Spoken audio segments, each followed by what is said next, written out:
अगर आपके भी मन में अक्सर बुरे विचार आते हैं, गंदे और अश्लील विचार चलते रहते हैं, तो आपको ये बौद्ध कहानी जरूर सुननी चाहिए। एक गांव में एक जवान लड़का रहता था। वह बहुत परेशान था, क्योंकि उसका मन उन्हीं चीज़ों के बारे में सोचता रहता जिसके बारे में वो नहीं सोचना चाहता था। वह अपनी छोटी छोटी क्षणिक खुशियों के लिए अपने दिन का ज़्यादातर समय बर्बाद कर देता और फिर बाद में इसके लिए पश्चाताप करता। लेकिन वो ना चाहते हुए भी अगले दिन फिर उन्हीं आदतों को दोहराता। वह अपने माता पिता का अकेला लड़का था। माता पिता धीरे धीरे बूढ़े हो रहे थे और वो जवान, लेकिन वो कुछ भी ऐसा नहीं कर पा रहा था जिससे उसके माता पिता को उस पर गर्व हो।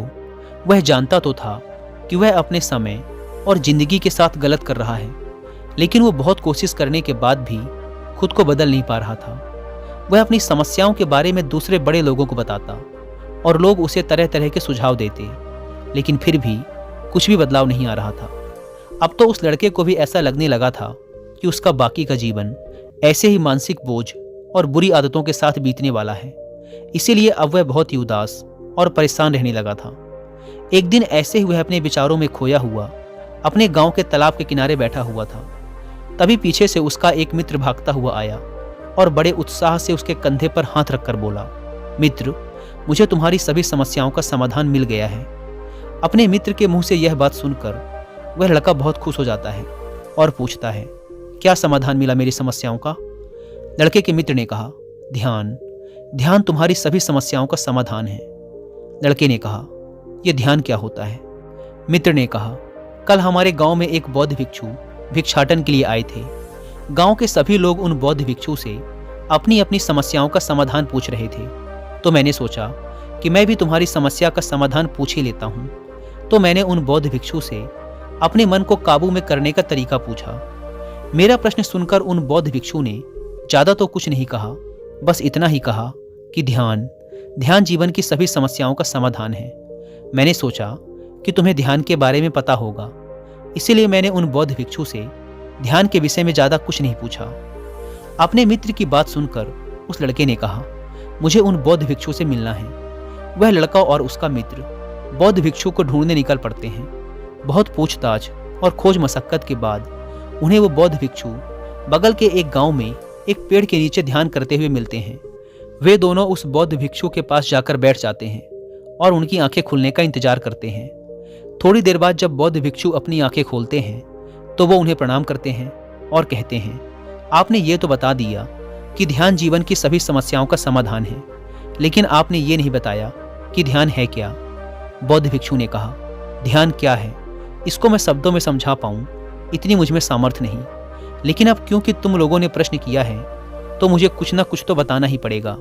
तो सुनो, ध्यान का मतलब है ना कोई प्रश्न, ना कोई उत्तर, ना कोई विचार और ना ही कोई भावना। यह एक ऐसी स्थिति है जो हमारी वास्तविकता से हमारा परिचय करवाती है। इस स्थिति में पहुंचकर व्यक्ति के अंदर कोई भी प्रश्न, कोई भी उलझन शेष नहीं रह जाती, क्योंकि उसके सामने सब कुछ स्पष्ट हो जाता है। उसे इस जीवन की व्यर्थता का पूर्णतः आभास हो जाता है। लड़के ने पूछा, लेकिन ध्यान की ऐसी स्थिति को कैसे प्राप्त किया जा सकता है? बौद्ध भिक्षु ने कहा, ध्यान करना बहुत आसान है। क्या तुम्हें बैठना आता है? लड़के ने कहा, हाँ, मैं बैठ सकता हूँ। बौद्ध भिक्षु ने कहा, कितनी देर तक बैठ सकते हो? लड़के ने कहा, ऐसे तो कभी आजमाया नहीं, लेकिन जितनी देर तक चाहूँ उतनी देर तक बैठ सकता हूँ। बौद्ध भिक्षु ने कहा, रोज 1 घंटा आंख बंद करके सीधा बैठना है। लड़के ने पूछा, कब और कहाँ बैठना है? बौद्ध भिक्षु ने कहा, कभी भी और कहीं भी, बस जगह शांत और एकांत होनी चाहिए। लड़के ने फिर प्रश्न किया, मेरे मन के ये गंदे विचार और मेरी बुरी आदतें कितने दिन में छूट जाएंगी? बौद्ध भिक्षु ने कहा, सिर्फ 1 दिन में, अगर तुम 24 घंटे आंख बंद करके बैठ सको तो। बौद्ध भिक्षु से आज्ञा ले वह लड़का अपने घर आ जाता है और ध्यान करने बैठ जाता है। जैसे वह अपनी आंखें बंद करके बैठता है, उसके मन में तरह तरह के विचार उठने शुरू हो जाते हैं। जैसे, क्या ध्यान करने से सचमुच कुछ फायदा होगा? मैं अपनी बुरी आदतों को छोड़ भी पाऊंगा या नहीं? आखिर सभी लोग मेरी इज्जत कब करेंगे? मैं तो उससे प्रेम करता हूँ, लेकिन वो मुझसे प्रेम क्यों नहीं करती? मैं ऐसा क्या करूँ कि मैं बहुत सा धन कमाऊँ और अपने गांव का सबसे अमीर व्यक्ति बन जाऊँ? इसी तरह के और भी विचार उसके मन में लगातार उठने लगे। फिर उसे ध्यान आया कि भिक्षु ने कहा था, ध्यान की अवस्था में कोई विचार, कोई भावनाएं नहीं होती। अब वह अपने विचारों को रोकने का प्रयास करने लगा, लेकिन क्या बहती नदी के पानी को कभी कोई रोक पाया है? वह लड़का भी अपने विचारों को नहीं रोक पाता और आंखें खोलकर बैठ जाता है और सोचता है, अब तक के जीवन में बहुत से काम किए, लेकिन इतना मुश्किल काम कभी न किया था। और वो बौद्ध भिक्षु बोल रहे थे कि ध्यान करना बहुत ही आसान है।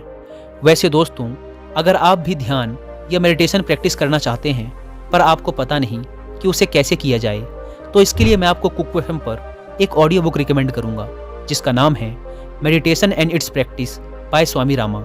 ये ऑडियो बुक आपके लिए एक गाइड है जो स्टेप बाय स्टेप आपको मेडिटेशन के बारे में समझाती है। यह ऑडियो बुक आपको ध्यान का अभ्यास करने का एक एग्जैक्ट आइडिया देती है और साथ ही साथ मेडिटेशन की शुरुआत में आने वाले चैलेंजेस और उसके सॉल्यूशंस के बारे में भी बताती है। इसके अलावा कुक एफएम पर मेडिटेशन के ऊपर हिंदी में एक कोर्स भी है जो मुझे पर्सनली काफ़ी पसंद आया। उसका नाम है घर बैठे सीखो मेडिटेशन।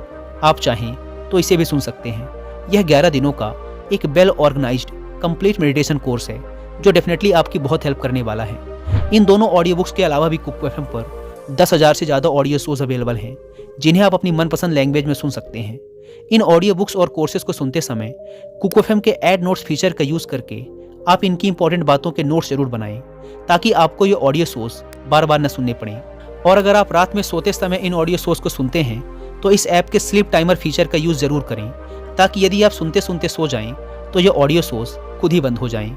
इस प्लेटफॉर्म का मंथली सब्सक्रिप्शन पड़ता है 99 रुपीज़ का, लेकिन अगर आप यूज़ करते हैं कूपन कोड WI50 तो आपको इसके फर्स्ट मंथ के सब्सक्रिप्शन पर मिलेगा 50% का डिस्काउंट, यानी ये आपको पड़ेगा 99 की बजाय सिर्फ 49 रुपीज़ का। ऐप को डाउनलोड करने की link description and first comment पर मिल जाएगी। आइए कहानी पर वापस लौटते हैं।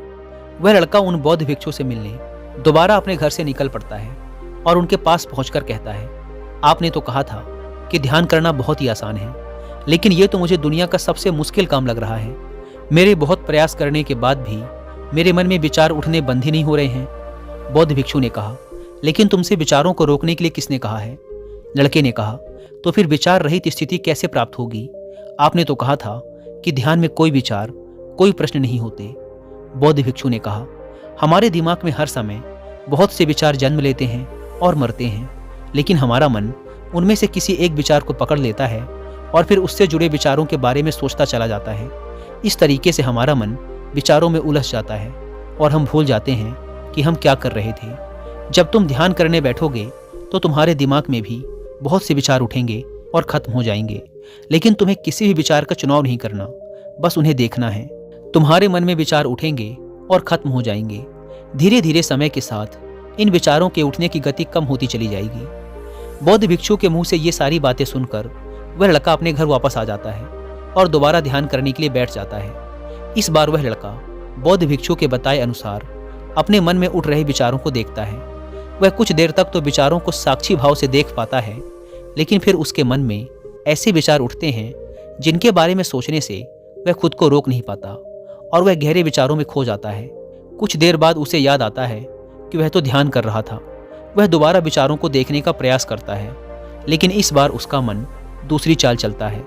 अब उसके मन में अश्लील विचार उठने लगते हैं। वह लड़का सोचता है कि ध्यान जैसी पवित्र स्थिति में ये अश्लील विचार क्यों उठ रहे हैं। वह अपने मन में उठ रहे अश्लील और गंदे विचारों को रोकने का बहुत प्रयास करता है, लेकिन वो उन्हें रोक नहीं पाता। उसके मन में लगातार बस ऐसे ही विचार उठ रहे थे।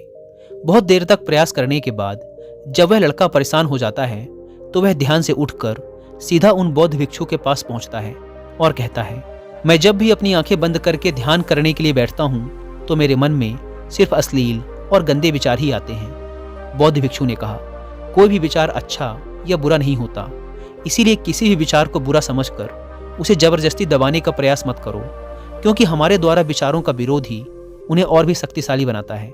इसीलिए किसी भी विचार का दमन करने का प्रयास मत करो, क्योंकि इस मन की प्रकृति ही ऐसी है कि हम इसे जिस चीज़ के बारे में सोचने से रोकते हैं यह उसी चीज़ के बारे में सबसे ज़्यादा सोचता है।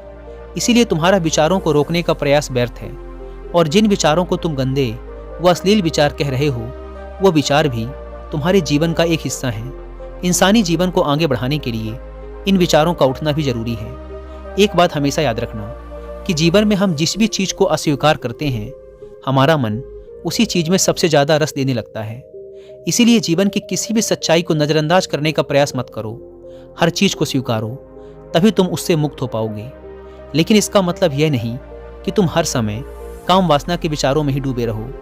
तुम्हें यह समझना होगा कि काम वासना हमारे जीवन का एक छोटा सा हिस्सा मात्र है, पूरा जीवन नहीं।